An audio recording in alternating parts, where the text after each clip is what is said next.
taking a break with mindfulness coloring.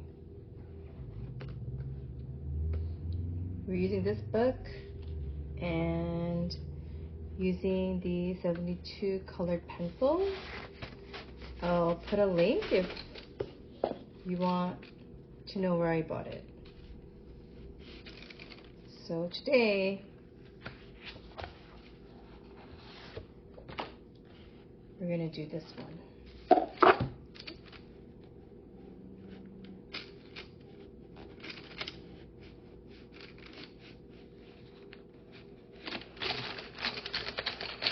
Whoa, look at all these colors.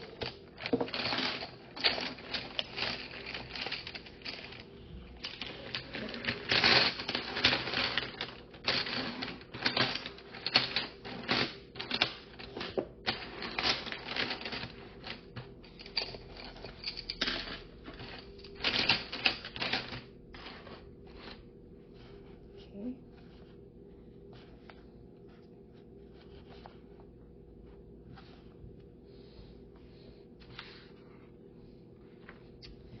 So I just decided that I'm going to try and take some regular breaks from work.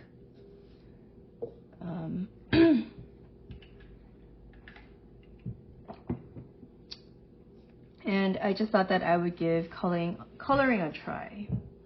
I used to love coloring when I was a kid, and it's been a really long time, but yeah, we're gonna give it a try. So coloring has a lot of various benefits. You know, it's becoming really popular for adults. You know, in the recent years, even though in the past it was really only for kids. But you know, first it's a really good stress reliever, and so it's kind of been, you know, trending as an activity. The repetitive motion and the focus on coloring can help calm the mind and reduce anxiety, which is why, you know, we are seeing more and more people, you know, doing these activities. What they say that when you engage in coloring, you're essentially activating different areas of your brain. The repetitive and rhythmic motion of coloring helps to engage the fine motor skills and the coordination between your eyes and your hands, like this.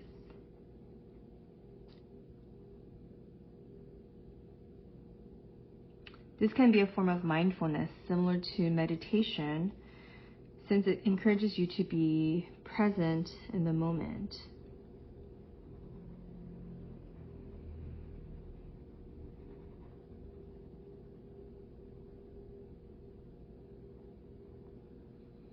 Coloring also has been found to lower cortisol levels, which are associated with stress. So it just provides a break from the hustle and bustle of everyday life, offering a therapeutic escape. So today I'm doing this after I've signed off from work, but you know, I think, you know, it might be a good in-between day activity that I can do if I just need to take a break in the middle of the day. So I might try it. I might try different times. Coloring also, coloring,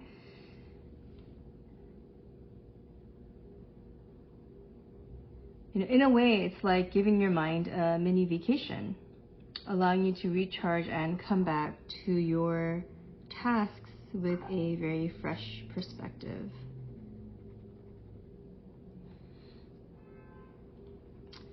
You know, coloring also, while it is a break from the work that you do, isn't completely passive. You know, we have, you know, there's also decision making that we do when we choose the colors we want to take, and deciding where we want to apply them. So this actually taps into your decision making skills and stimulates creative thinking.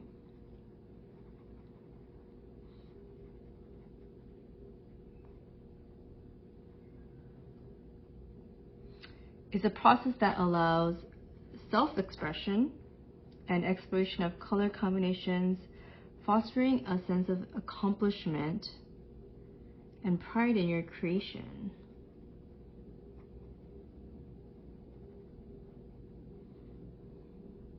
I'm not much of an artist, but I think coloring is a great way to express yourself without the pressure of having to create a masterpiece from scratch. You know, this is probably one of the reasons why I really liked it even as a kid.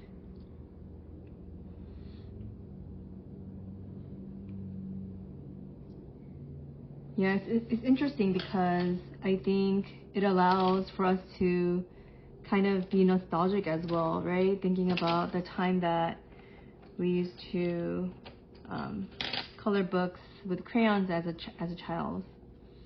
So definitely many different layers of benefits. You know, it is overall a very simple yet effective way to unwind, whether it is in the middle of the day or at the end of the day, and tap into your creative side. I generally, you know, work behind the computer screen, look at a lot of numbers, so this is kind of a different brain exercise that I think I can really enjoy.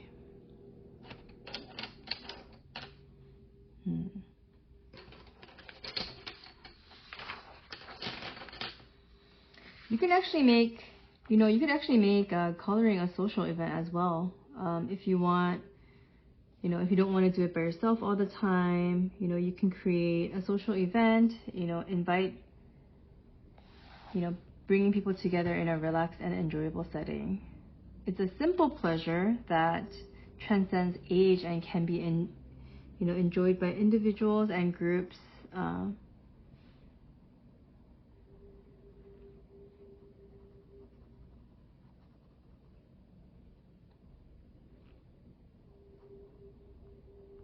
Overall, I think the benefits of coloring extend beyond the colorful pages. They reach into your mental and emotional well-being, making it a delightful and accessible form of self-care.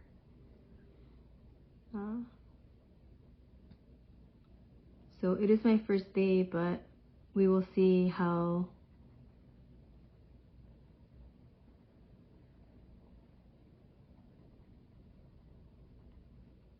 this habit makes me feel in the coming days and weeks.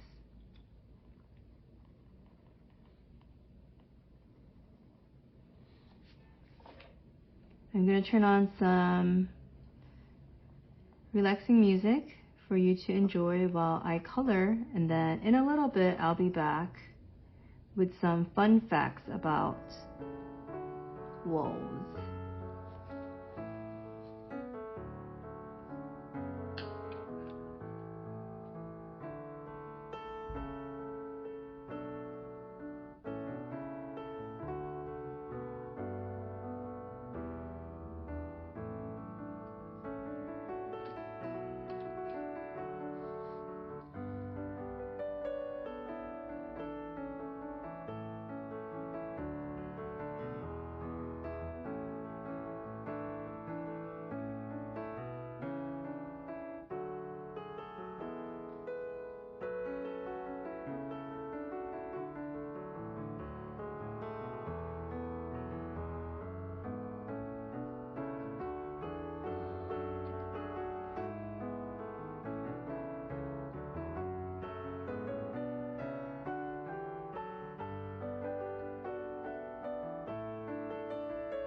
I generally don't like a lot of color. I like black, white, gray, just muted colors, but this is going to be interesting to see how this turns out at the end. Hopefully it won't look too tacky.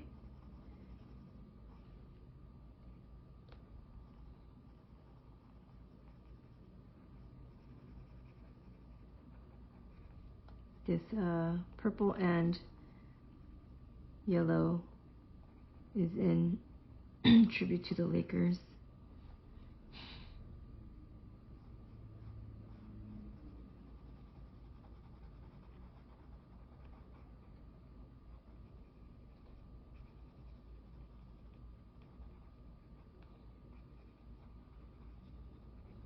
Purple is the color of royalty.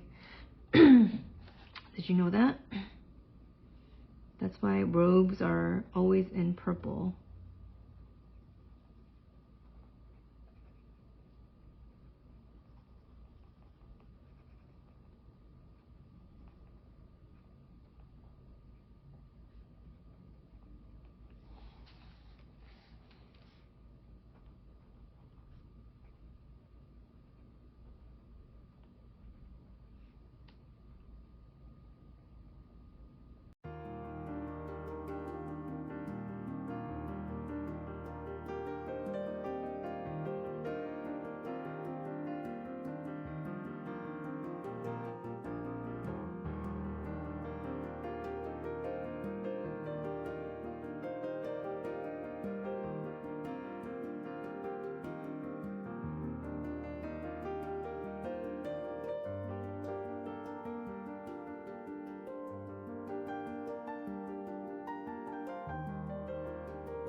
When I was younger, I used to be such a neat freak. And everything had to be so perfect that even when I colored, I would only color in the same one direction. While I was doing it, it looked super neat. But then afterwards, when I looked at the final product, it just, I don't know, it never looked very good.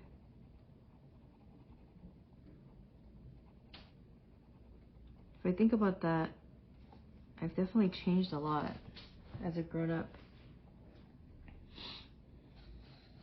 It's probably a good thing.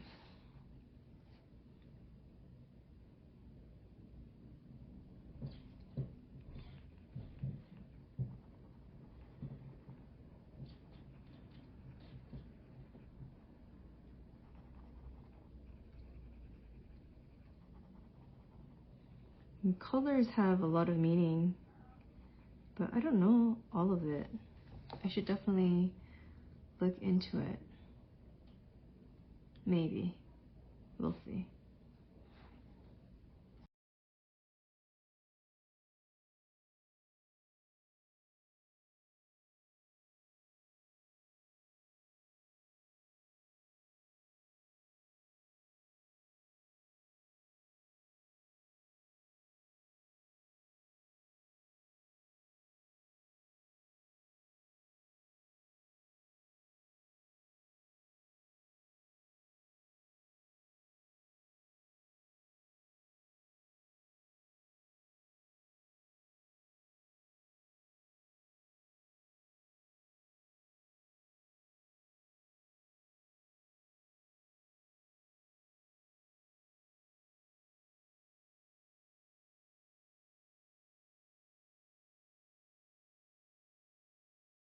I want the other eye to be darker. Maybe black? Gray?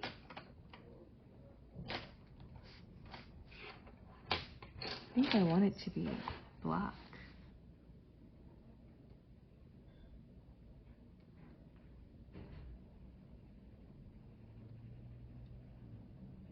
So I could have some intensity.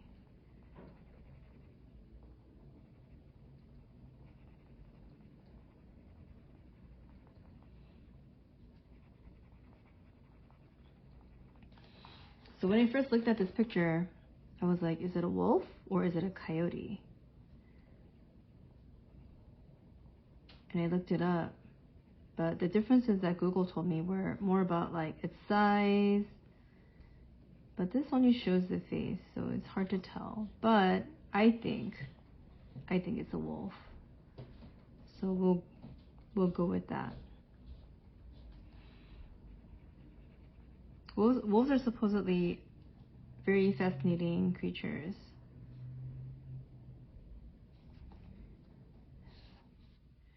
They're super social. They're like a social group. They travel in herds, so they're not alone, but they, live in community. Oh, I guess the correct word is that they live in packs, not herds. So wolf packs. And typically a wolf pack consists of an alpha pair. So a dominant male and female and their offspring. So these wolf packs, they live together and work together to hunt for food, raise their pups, and to defend their territory.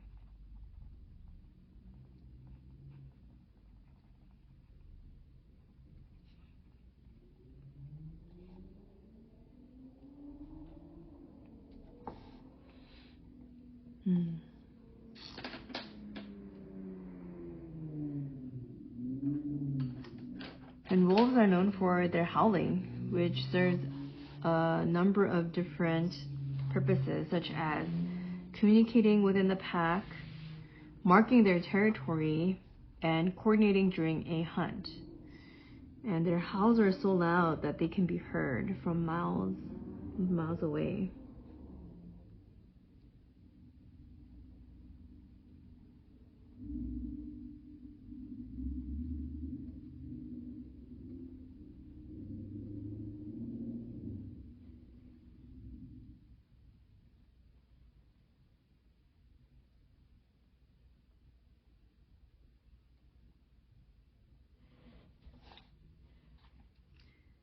Yeah, wolves are known to be really, really good hunters. And they have a very diverse diet that includes large animals like elk, deer, and moose. Crazy. Sometimes these animals are bigger than the wolves, but they're able to hunt them for food.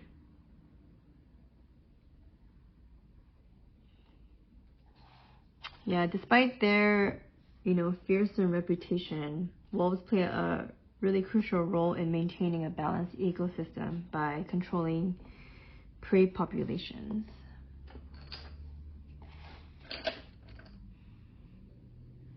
Super interesting how the world works like that, right?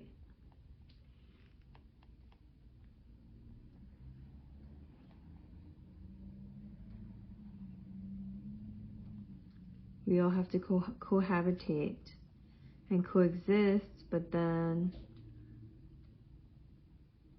we also need to kill each other to survive. Super complex. Interestingly, wolves have very complex social structures, and their communication involves body language, vocalizations, and scent marking. They're known to be super intelligent animals. They can problem solve and learn from their experiences.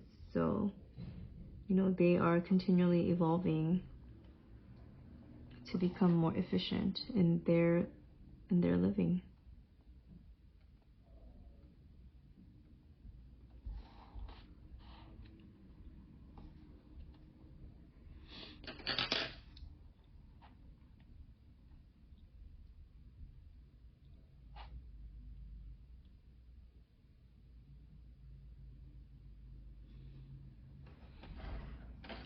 In terms of physical characteristics, wolves have powerful jaws and sharp teeth, adapted for tearing through meat. Their fur can vary in color, including shades of gray, brown, white, black, depending on the species and region. Of course, our wolf here is not your normal wolf, but this is a special wolf, so it's okay.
growing up, my favorite color was purple.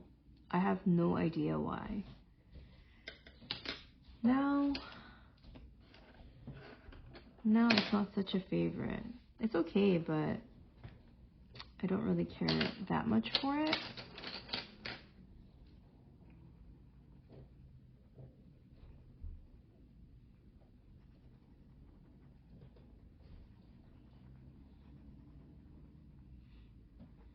I like more muted colors, but I will say I really like the color green.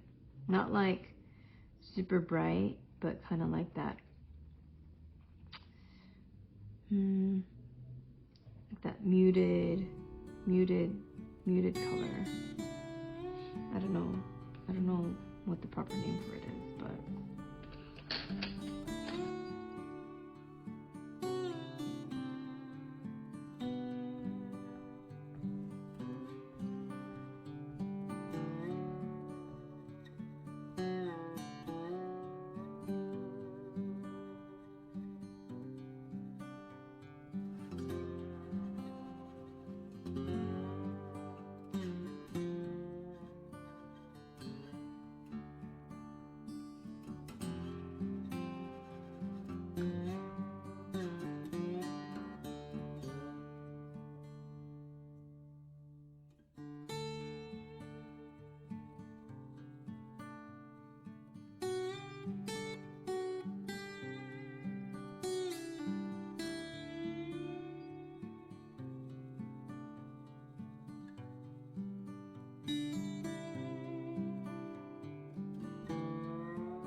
these kind of look like leaves. Maybe we can do shades of green here. I'm liking this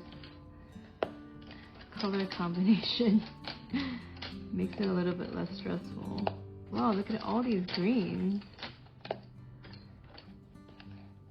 But none of these are the greens that I really like. Goodness, look at all these shades of green. That is a lot. So since that is a lot, we will just do maybe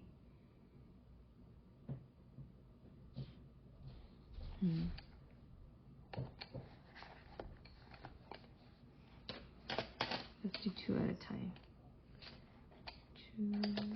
2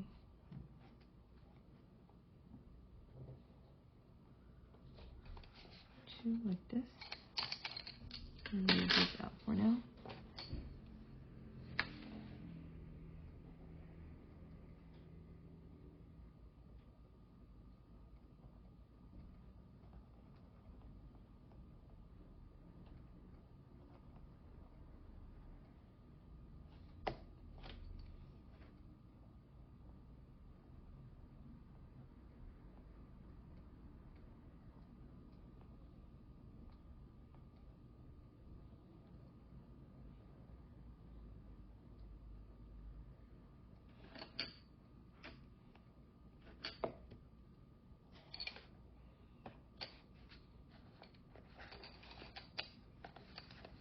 I don't know if people have these thoughts, but I always wish I was a better artist. You know, when some people just really have a natural knack. I definitely do not. Does not run in my genes too much.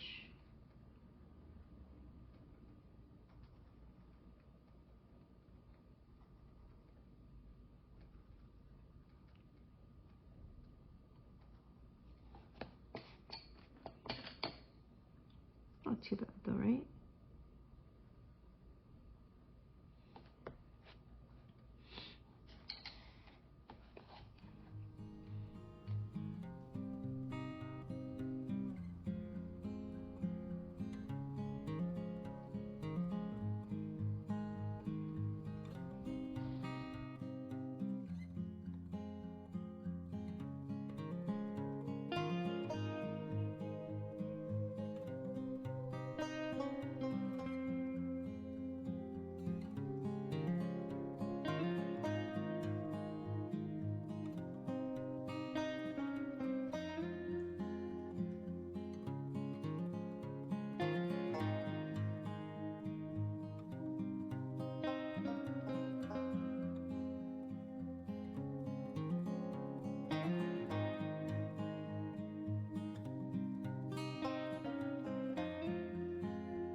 blend. And then we can do, oh, there's another blue. Maybe I can do a dark blue for these little crevices.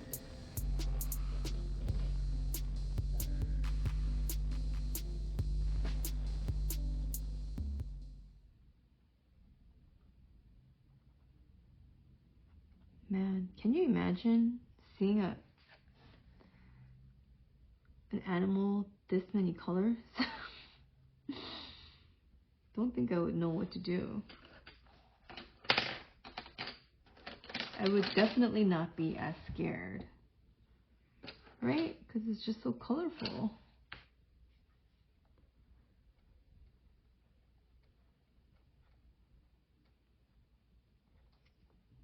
This almost looks like the same color. I don't like it. Oh, a deep, deep red, huh?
So wolves are found in various regions around the world, and there are different species and subspecies adapted to their specific environments. There are a lot, but just some few notable ones are the gray wolf, the Canis lupus.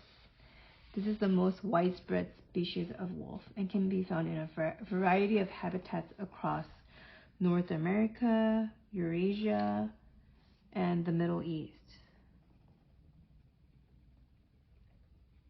They exhibit a range of coat colors including gray, brown, black, and even white.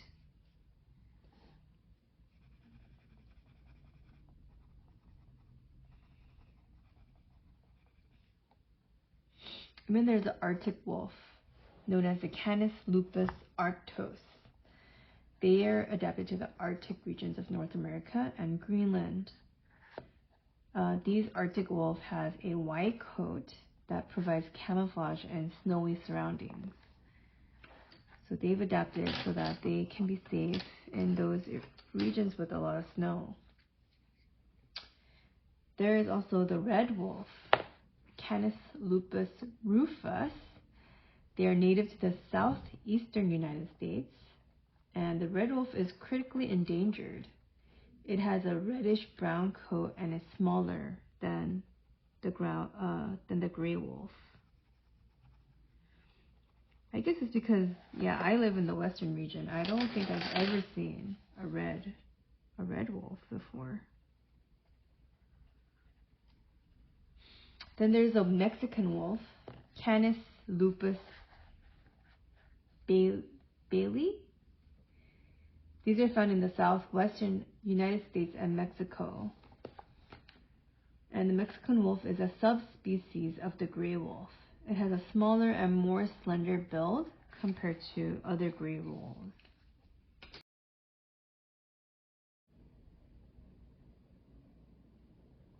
And then there's the Ethiopian wolf, Canis simensis. Found in the Ethiopian highlands, this is one of the rarest canids in the world. It has a distinctive red and white coat.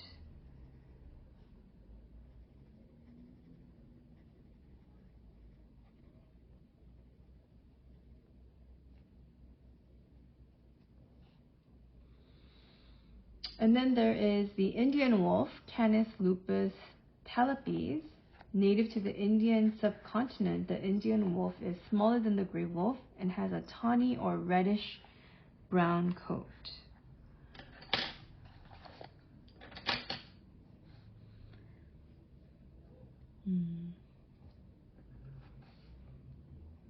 And then there is also the tundra wolf, Canis lupus albus, inhabiting the tundra and the forest tundra zones of Russia and Siberia.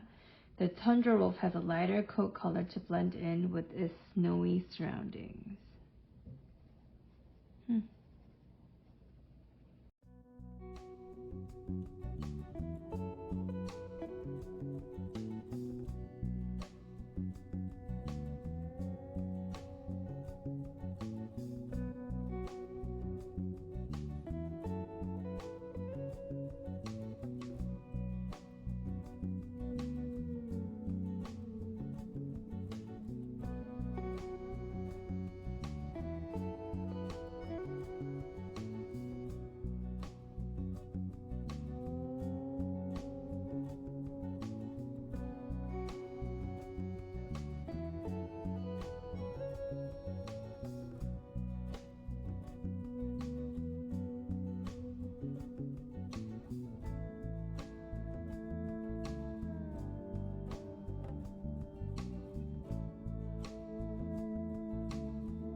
So earlier I mentioned that I wasn't sure if this was a wolf or coyote. So I looked up what the difference is a little bit more so we can kind of talk about it here. So wolves and coyotes are both members of the canid family and share similarities, but there are key differences between them.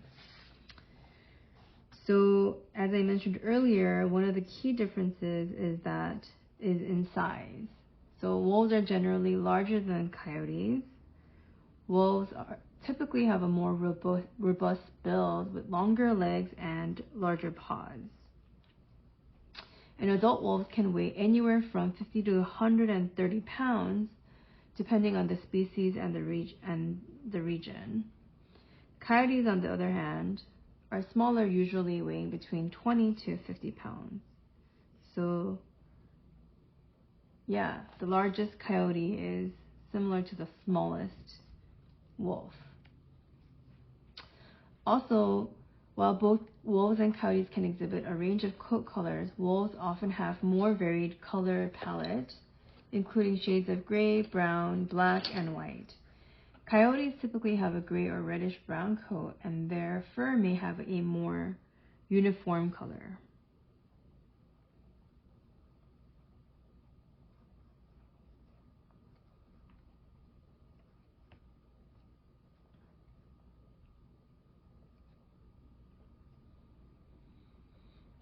And then when we want to talk about face and ears, wolves have broader heads and wolves have broader heads and larger, more rounded ears compared to coyotes. Coyotes have a more pointed snout and ears that are proportionally larger in relation to their head.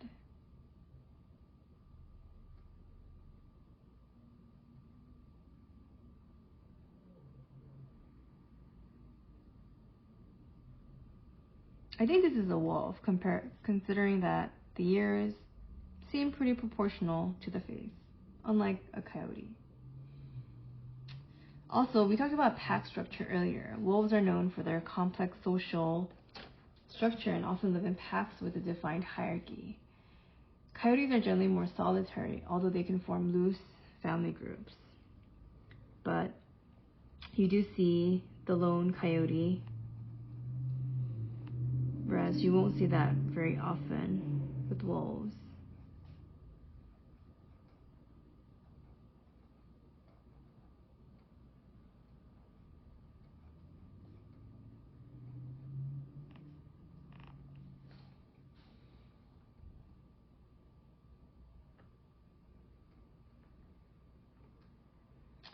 Habitat. While there is some overlap in their ranges, wolves are often associated with more extensive wilderness areas, including forests and tundras.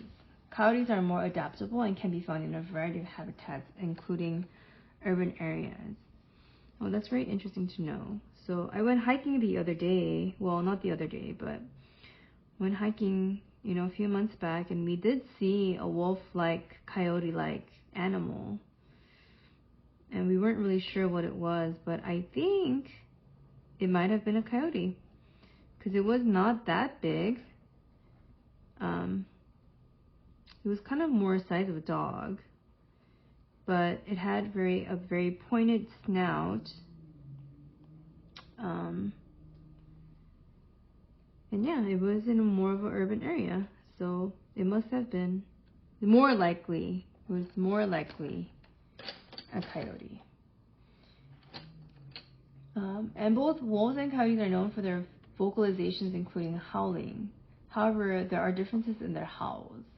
So wolf howls are often deeper and more melodious, while coyote howls are higher pitched and have a yipping quality. Interesting. So it just sounds generally that coyotes are the lesser of the two groups.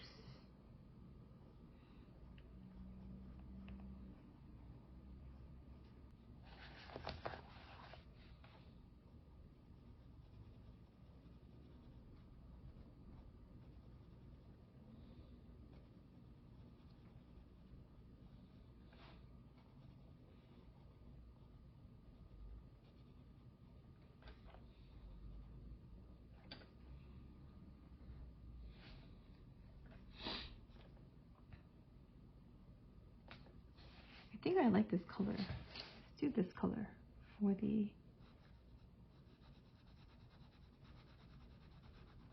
This is the green I like.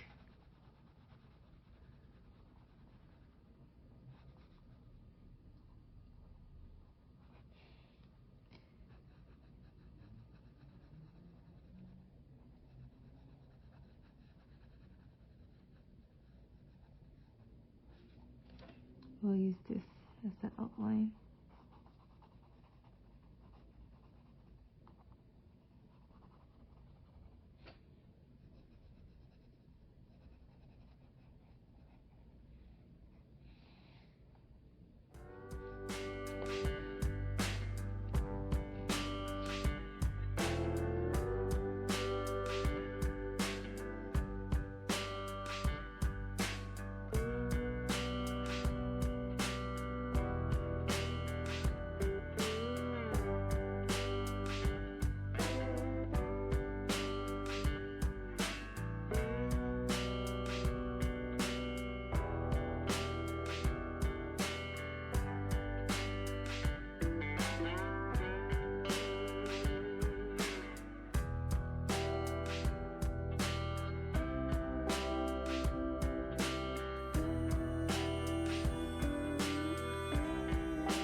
I think this is where we end for today. So just to see a close-up of what we did today, here you go.